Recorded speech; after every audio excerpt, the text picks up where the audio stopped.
welcome to this section of New Start for the Family. We have covered N, which stands for what? Nutrition. The E stands for exercise. And today, the W stands for water. And there are many aspects to water and health. In fact, a lot more than what we can cover in this time period, but we're going to be able to cover the highlights today.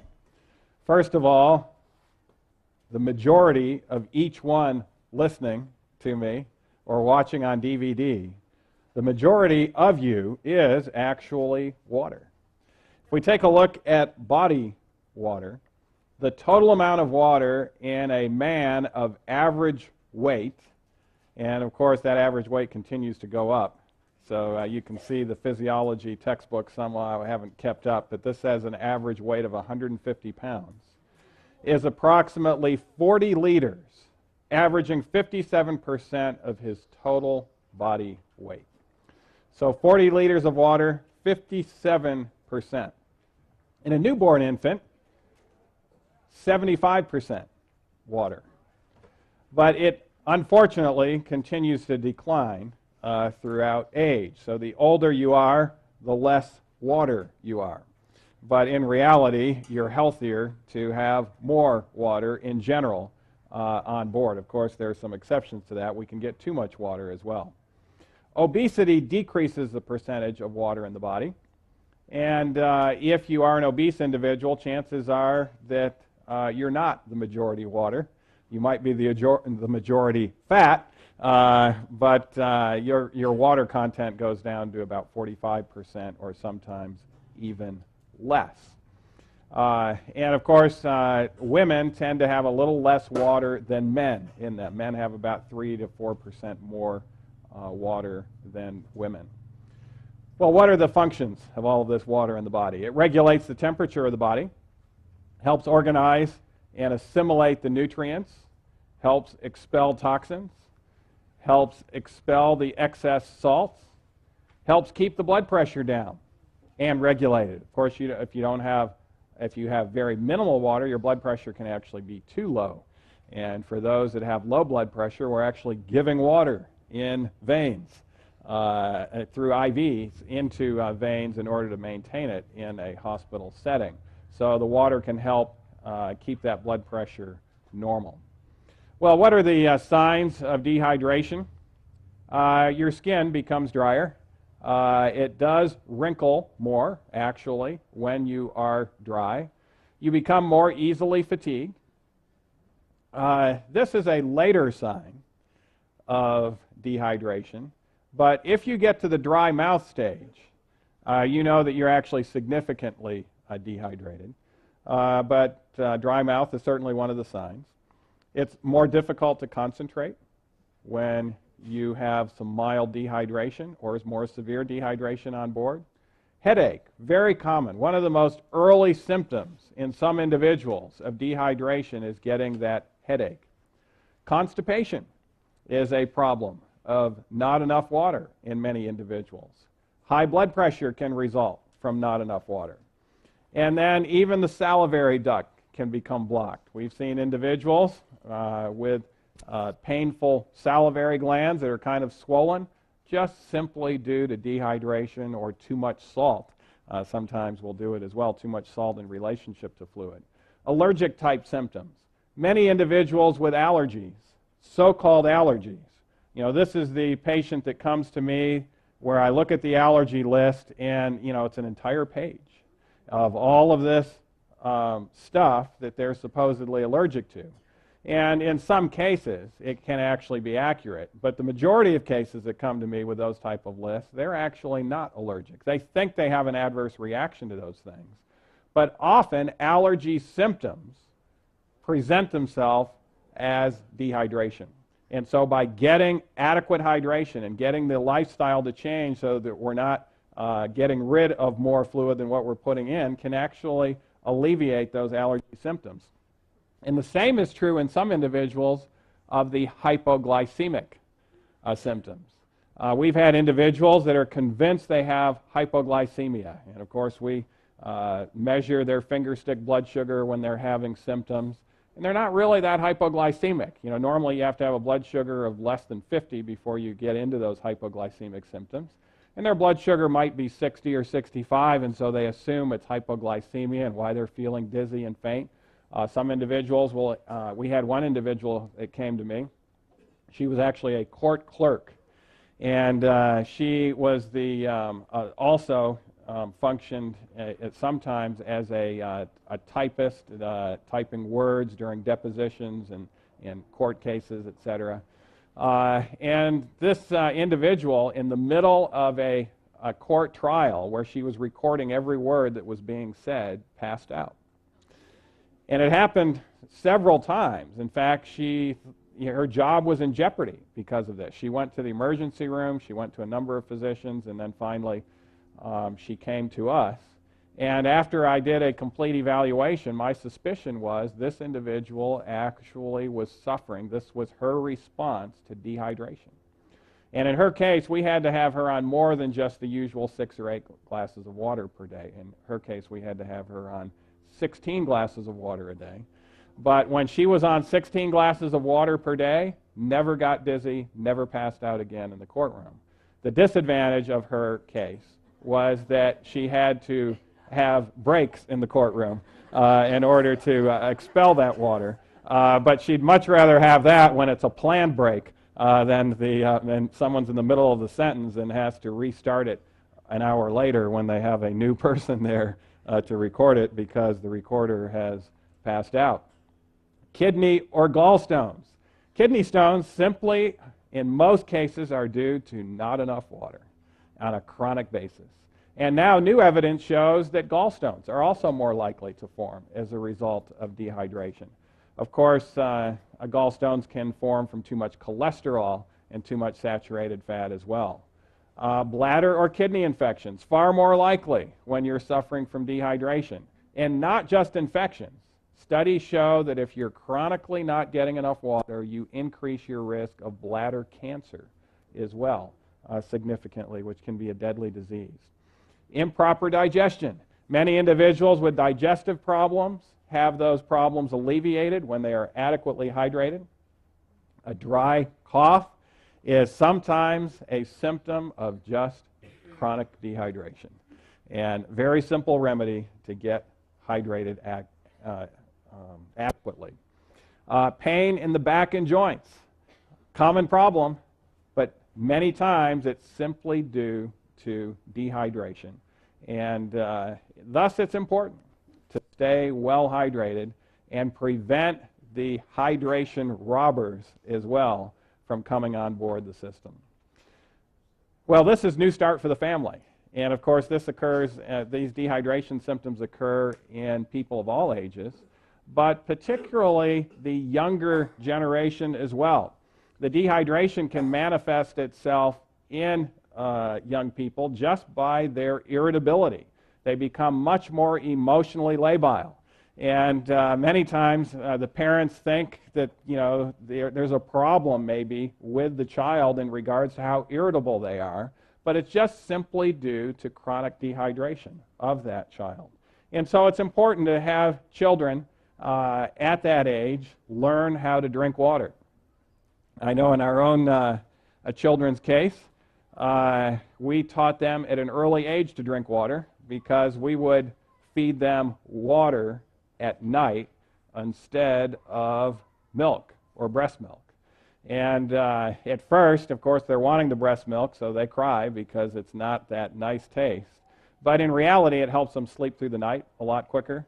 In other words, earlier on, when they know they're just going to get water at night and not milk, and it also helps them to stay hydrated. Of course, an infant during that first month or two may need to breastfeed or have milk about every 2 hours. But after that, you can start feeding those kids water and have them get used to that water drinking, and it will really help in regards to focus and attention of those kids as well. Inadequate water intake also has a number of mental health issues that come about as a result. Studies show that if you're not drinking enough water, you will have difficulty in staying focused. It will actually impair short-term memory function. It'll impair recall of long-term memory.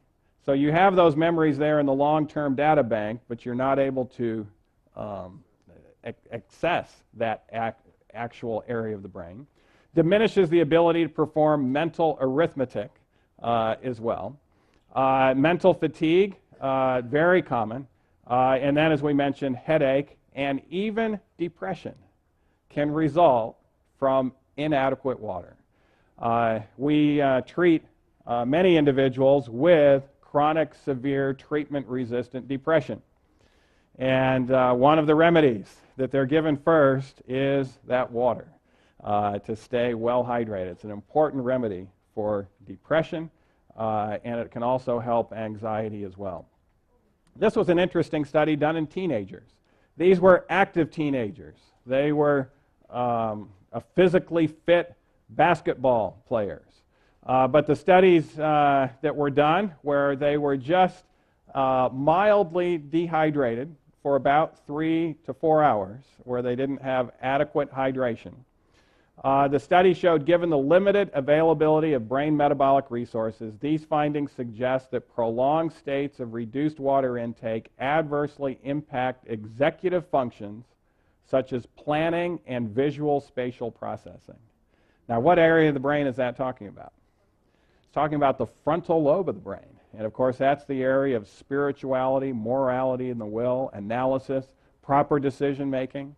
And so it's very interesting that a simple remedy like water can adversely affect frontal lobe functions in teenagers, and of course we know that can also occur in adults as well. Now, a lot of people are not aware of this fact that I'm going to give you, and that is that water is an important remedy for the overweight to lose weight. People who drank 2 glasses of water 20 to 30 minutes before every meal lost weight more quickly initially and lost significantly more weight than those who didn't. Both were put on or they wanted to lose weight, so they were put on a diet to try to lose weight. But they found out those who drank the water 20 to 30 minutes actually were less hungry and they consumed less calories. Body weight was assessed weekly for 12 weeks. Weight loss was 5 pounds greater in the water group than in the non-water group. And the water group showed a 44% greater decline in weight over the 12 weeks than the non-water group. And so that's a significant difference. And it's kind of interesting. A lot of the medications that have been put on the market to help you lose weight, most of them have been removed because of side effects. But the few that are still on the market for weight loss that people will spend hundreds of dollars a month to take, actually this remedy of water is superior to those expensive medications. It's actually important for appetite control. People who drank, this was a different study now, people who drank 2 8-ounce glasses of water before meals ate an average of 75 fewer calories at that meal.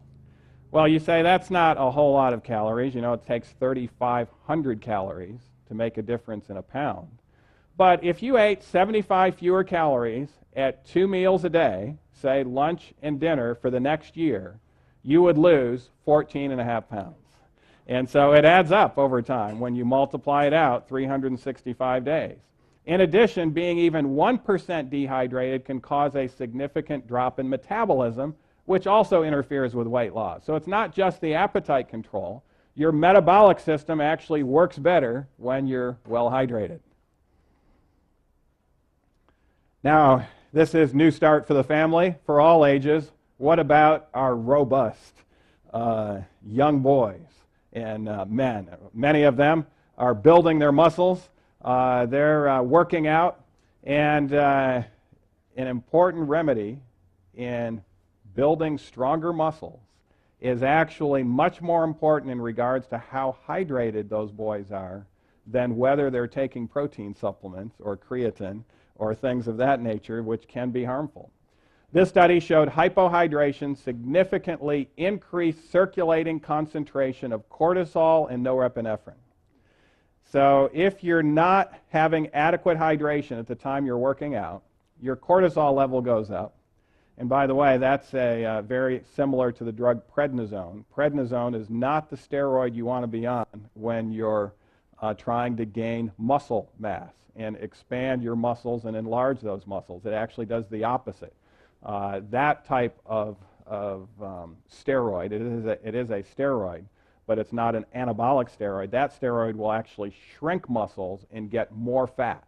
So the cortisol, as a result of their dehydration, their muscles won't strengthen as much and they'll actually gain more fat. And norepinephrine will also circulate, which of course increases their anxiety and doesn't help with the muscle buildup as well. In addition, as a result of their hypohydration, they have attenuated their testosterone response to the exercise. Now, testosterone is the drug that many of them are seeking for to pay large amounts of money. Getting it from Mexico and places where they know that this is an anabolic steroid where their muscles will gain. But instead, they could save a lot of that money just by being well hydrated and making sure that, if anything, they might be slightly overhydrated than underhydrated at the time of exercise. Their own testosterone levels will pick up. It also alters their carbohydrate and lipid metabolism in an adverse way. These results suggest that hypohydration can modify the hormonal and metabolic response to resistance exercise. In other words, in an adverse way, that dehydration. And so it's good for people of all ages, even the robust among us. Now, this was an interesting study from Loma Linda University, taking a look at those that were a little older, people in their 40s, 50s, 60s, and the amount of water that they were drinking and their heart attack rate, and particularly whether they were dying of heart attacks during the study period.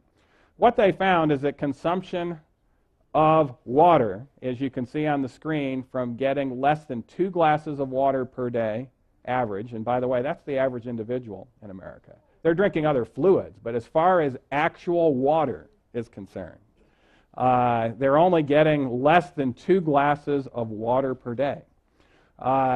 And if they were to increase that to greater than 5 glasses of water a day, they decrease their heart attack mortality in women by almost 50%, and in men more than 50%. Now, what if instead of drinking water, they just hydrated themselves with other fluid?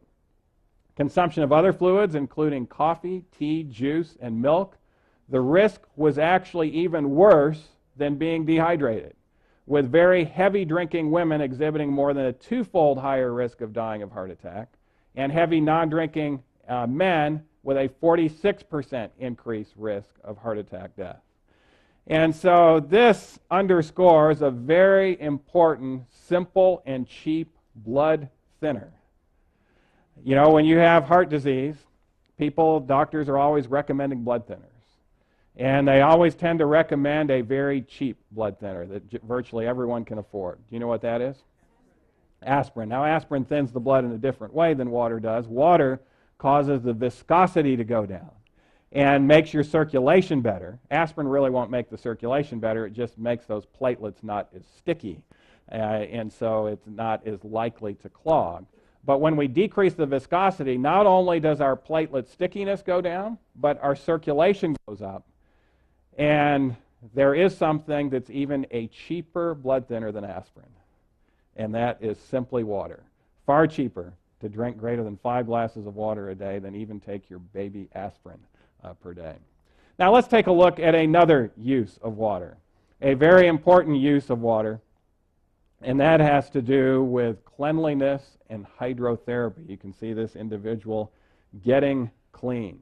Many premature deaths are caused by infections in this world. 9 million children die worldwide every year due to infections alone. 8 million adults die due to infections worldwide.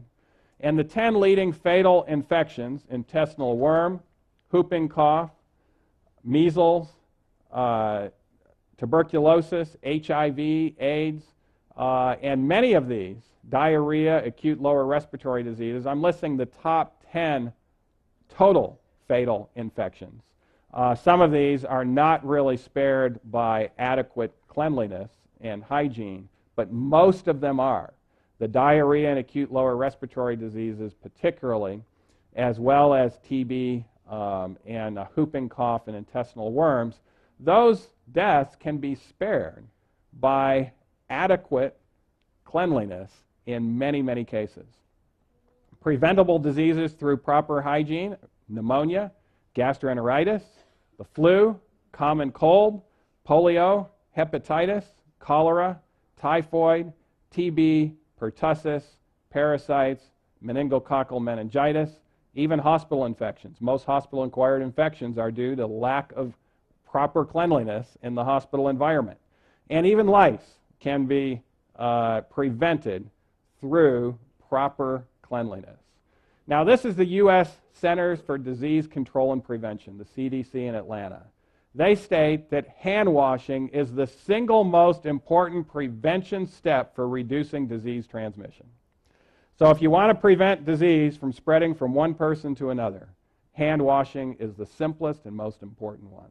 This was an interesting study. 77% of more than 6,000 men and women wash their hands in public airport restrooms. 6% decline compared with a similar study in 2005. Now, they interviewed this same group, and this group stated that they washed, 92% of them said they washed their hands all the time after they used the toilet. Then they had those security cameras in the bathrooms, and someone went and actually counted how many people were going out of the toilet and leaving without washing their hands.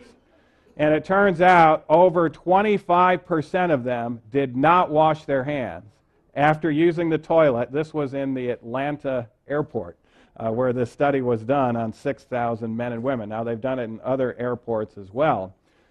Men were the biggest offenders. Just 66% of men seen washing their hands in public bathrooms compared with 88% of women. Now, I'm not sure why it's a greater problem with men, but the study's author said very clearly, guys need to step up to the sink. And when you really think about it, with some areas that aren't clean, etc., it's actually just simply a gross thing to not wash your hands after touching certain areas of your body.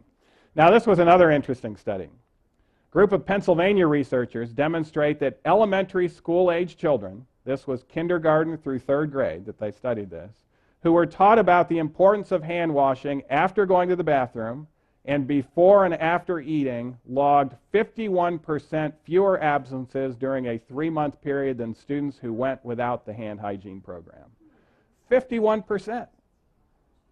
And that means they weren't getting sick. They weren't getting the bad colds. They weren't getting the flus. They weren't getting the diarrhea. Students included in the program sat through just a 10-minute talk during which they were told about how hand washing can reduce illness and prevent the spread of microorganisms like bacteria and viruses. Furthermore, the presenter explained when it is best to wash your hands. And that, of course, is before and after meals and after you use the bathroom. Or if you have been exposed, you know that you've been exposed, or a high likelihood of exposure of something that isn't very clean or likely to have a disease-causing organism there. And they not only told them how to do it, but told them how to remind their buddy when it's best for them to wash his or her hands. The students then watched a short video presentation on germs and completed drawing or word exercises related to hand washing. The entire exercise took a total of how much time in the classroom? 1 hour. But they had 51% less problems as far as illness and missing school. This would be one of the most important educational components, I think, for children and adults alike. Washing hands with soap can halve the number of young children suffering from pneumonia, the leading killer of youngsters under 5 years old worldwide. Can also greatly reduce cases of diarrhea and the skin infection impetigo. One of the things that this research shows that there are even more health benefits to the simple act of hand washing than we have previously appreciated, says Dr. Stephen Luby, the lead researcher and an epidemiologist at the CDC. How should you wash your hands? Count to 20.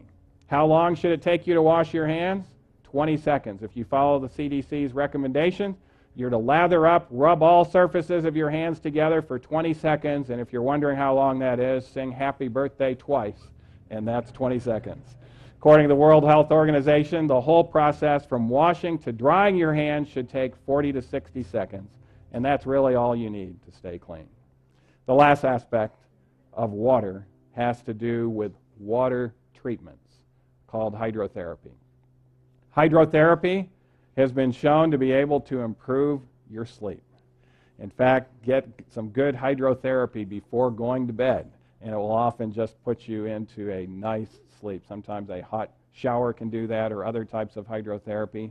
It can improve energy levels, particularly when it's contrast baths. When you end with the cold, your energy level can improve. It assists the immune system, can treat migraine or tension headaches, can assist in musculoskeletal conditions. Many musculoskeletal conditions are helped by certain aspects of hydrotherapy, heat or cold treatments. Acute injury, you can have ice treatments, which can really help the swelling and the inflammation. And hydrotherapy can help treat wounds, and it can also alleviate depression or anxiety. In fact, the way we do contrast hydrotherapy in our depression recovery programs, our participants call it natural shockwave treatments. They don't, at first, they're not sure they really want to do this, but when they see the effect and they see the benefit of it near the end of the program, they're all lining up, wanting to have that positive effect of the hydrotherapy.